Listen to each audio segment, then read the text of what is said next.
नमस्कार मेरे प्यारे बच्चों।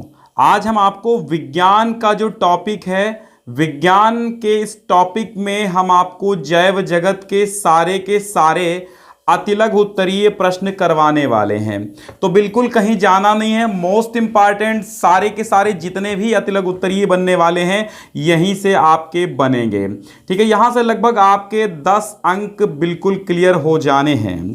पादपों की उस प्रक्रिया का नाम लिखिए जिसमें जलवाष्प के रूप में जल लुप्त रहता है, तो वो प्रक्रिया होती है वाष्पोत्सर्जन। ठीक है, वाष्पोत्सर्जन में क्या होता है कि जलवाष्प के रूप में जो है जल लुप्त रहता है, दिखाई नहीं देता है। अगला क्वेश्चन आपका है कि वृक्क के अतिरिक्त 2 सहायक उत्सर्जी अंगों के नाम लिखिए। तो एक तो हो गया त्वचा और दूसरा हो गया यकृत। ठीक है, तो यकृत और त्वचा जो है वृक्क के अतिरिक्त यानी किडनी के अतिरिक्त 2 सहायक उत्सर्जी अंग हैं आपके, त्वचा एवं यकृत। डिस्क्रिप्शन में पहली लिंक है जहां से आप इस पीडीएफ को पा सकते हैं। अगला प्रश्न तीसरा कह रहा कि पोषण के आधार पर जीवों को कितने समूहों में बांटा गया है। तो 2 समूहों में बांटा गया है, एक तो स्वपोषी समूह, दूसरा विषमपोषी समूह यानी कि स्वपोषी पोषण और विषमपोषी पोषण। चलते हैं चौथे प्रश्न की ओर। चौथा प्रश्न हमारा क्या कह रहा है कि हमारी पेशी कोशिका में अवायवीय श्वसन के उत्पादों के नाम बताइए। अवायवीय, ठीक है, अवायवीय श्वसन के उत्पादों के नाम बताइए। तो चलिए इसको भी देख लेते हैं हम। ठीक है, तो यहां पे अवायवीय श्वसन के उत्पाद जो हैं, एक तो लैक्टिक अम्ल है और दूसरा ऊर्जा है। फिर अगला प्रश्न हमारा है पांचवा, कह रहा है कि पादपों में जल और खनिज का स्थानांतरण करने वाले ऊतक का नाम लिखिए। तो ये जाइलम ऊतक होता है। क्या होता है? जाइलम ऊतक होता है। और पादप मतलब पौधे होता है ना, जो पैरों से जल पिए उनको क्या कहते हैं? पादप। फिर कहता है एक परजीवी पुष्पी पादप का नाम लिखिए। तो एक परजीवी पुष्पी जो है अमरबेल है, क्योंकि हमेशा देखते हैं ना अमरबेल आम के पेड़ों पर और विभिन्न अन्य पेड़ों पर लटकती रहती है, जिनमें तार लटकते रहते हैं ना। और अगला प्रश्न है कि एंजाइम पेप्सिन तथा लाइपेज किस माध्यम में सक्रिय रूप से क्रिया करते हैं। तो अम्लीय माध्यम में जो एंजाइम आपका पेप्सिन है और लाइपेज है, ये अम्लीय माध्यम में सक्रिय रूप से क्रिया करते हैं। यहां से बहुत अच्छे प्रश्न फंसने वाले हैं बायोलॉजी यानी कि जैविक जगत के। ठीक है, सारे के सारे अतिलघु उत्तरीय जितने बनने वाले हैं जैविक जगत के अतिलघु उत्तरीय सब यहीं पर समाप्त हैं। लगभग 60 के आसपास क्वेश्चन हैं आपके। फिर अगला प्रश्न है मूत्र निर्माण की प्रक्रियाओं के केवल नाम लिखना है। तो एक तो छनन है, दूसरी प्रक्रिया वर्णात्मक पुनः अवशोषण है, तीसरी नलिका स्त्रावण है। तो मूत्र निर्माण की प्रक्रिया छनन, वर्णात्मक पुनः अवशोषण और नलिका स्त्रावण है। 9th क्वेश्चन कह रहा है कि कौन सी शिरा में शुद्ध रक्त पाया जाता है। तो पल्मोनरी शिरा में शुद्ध रक्त आपका पाया जाता है। हृदय के किस भाग से शुद्ध रक्त और सेकंड अशुद्ध रक्त बाहर जाता है, यानी किस भाग से शुद्ध रक्त और किस भाग से अशुद्ध रक्त बाहर जाता है।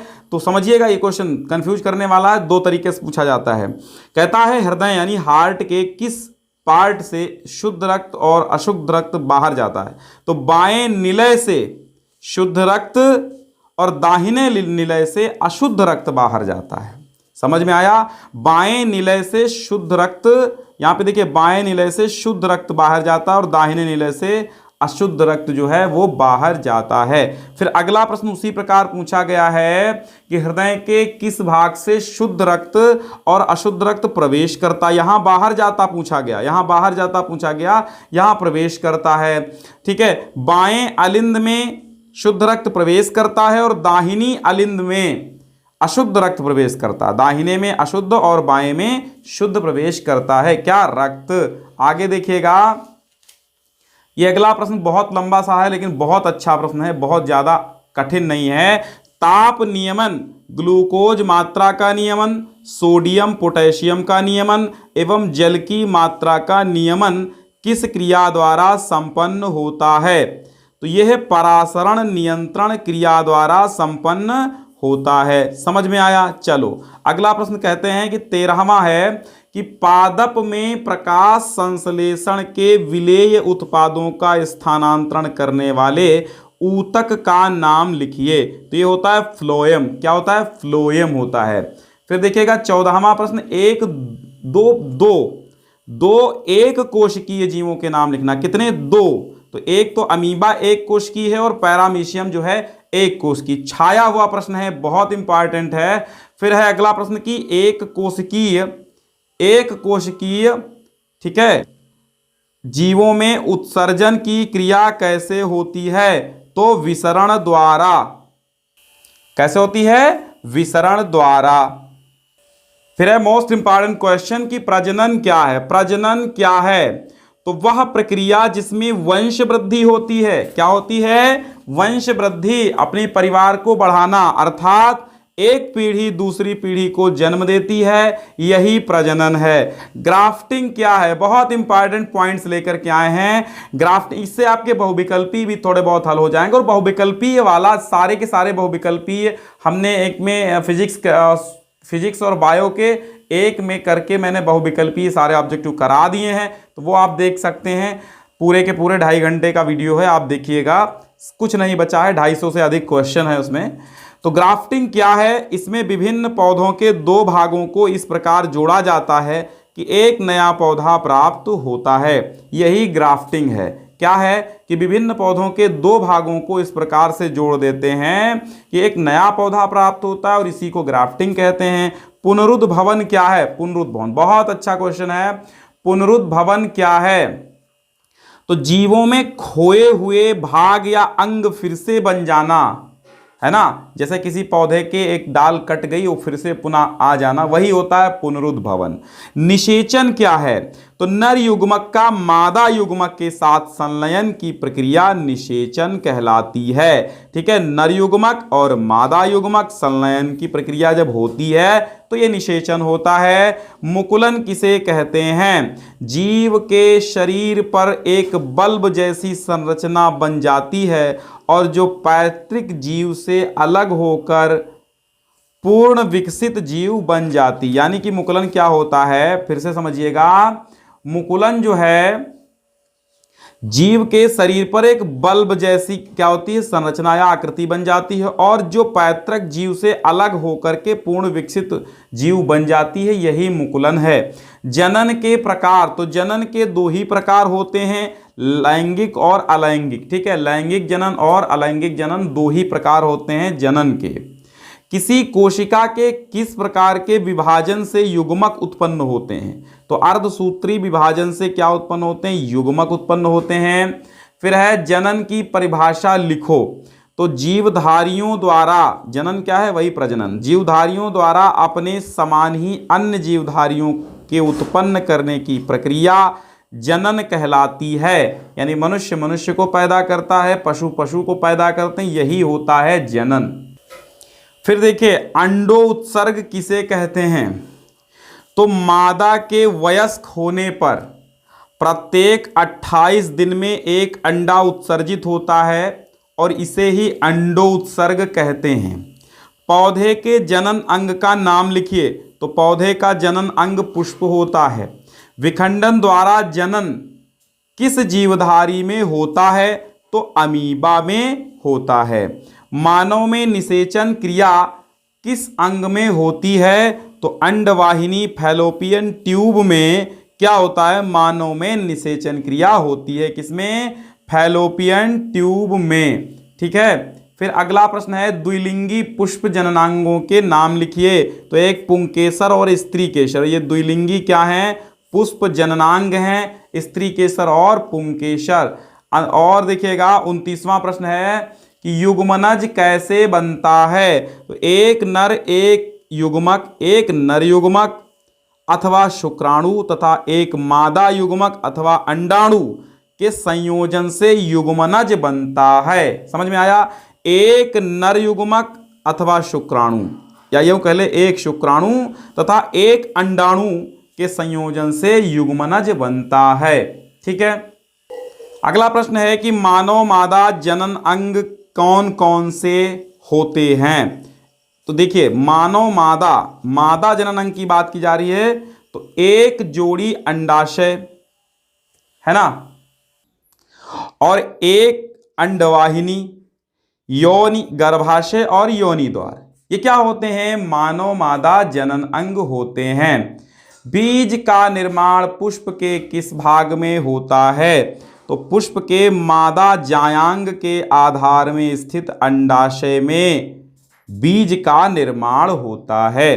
किसी कोशिका से युग्मक कैसे उत्पन्न होता है? तो कोशिका के अर्धसूत्री विभाजन से क्या होता है? युग्मक उत्पन्न होता है। फिर है पराग नली में, पराग नली में नर युग्मक की संख्या कितनी होती है? तो 2 होती है। फिर है गुलाब और चमेली के पौधे उगाने के लिए आप कौन सी विधियों का प्रयोग करेंगे? तो गुलाब को हम क्या करेंगे? गुलाब की हम कलम लगा देंगे, और चमेली की दाब विधि से हम उसके क्या करेंगे? उगाएंगे। ठीक है।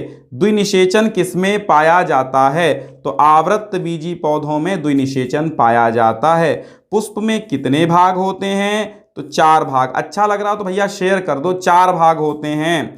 पराग कोश में क्या पाए जाते हैं? तो पराग कोश में परागकण पाए जाते हैं। सीधी सी बात है भाई, है ना। एड्स किसके कारण होता है? जीवाणु विषाणु, तो विषाणु के कारण ही एड्स होता है। डीएनए किसमें पाया जाता है? केंद्रक में डीएनए पाया जाता है। ठीक है। नर एवं मादा युग्मक, ठीक है, ये क्या क्वेश्चन है कि नर एवं मादा युग्मकों को सामान्यतः क्या कहते हैं? तो नर युग्मक को क्या कहते हैं? शुक्राणु, और मादा युग्मक को अंडाणु कहते हैं। मादा युग्मक अंडाणु और नर युग्मक शुक्राणु। मुकुलन द्वारा अलिंगी जनन किसमें होता है? तो हाइड्रा में। किसमें होता है? हाइड्रा में। निषेचन के बाद क्या फल बनता है? बताइए, निषेचन के बाद क्या फल बनता है? अंडाशय फल बनता। अंडाशय फल में, अच्छा, निषेचन के बाद अंडाशय फल में परिवर्तित हो जाता है। क्या फल बन जाता है? तो अंडाशय फल बन जाता है। ठीक है। परागकण का निषेचन में क्या महत्व है? बहुत अच्छा क्वेश्चन है।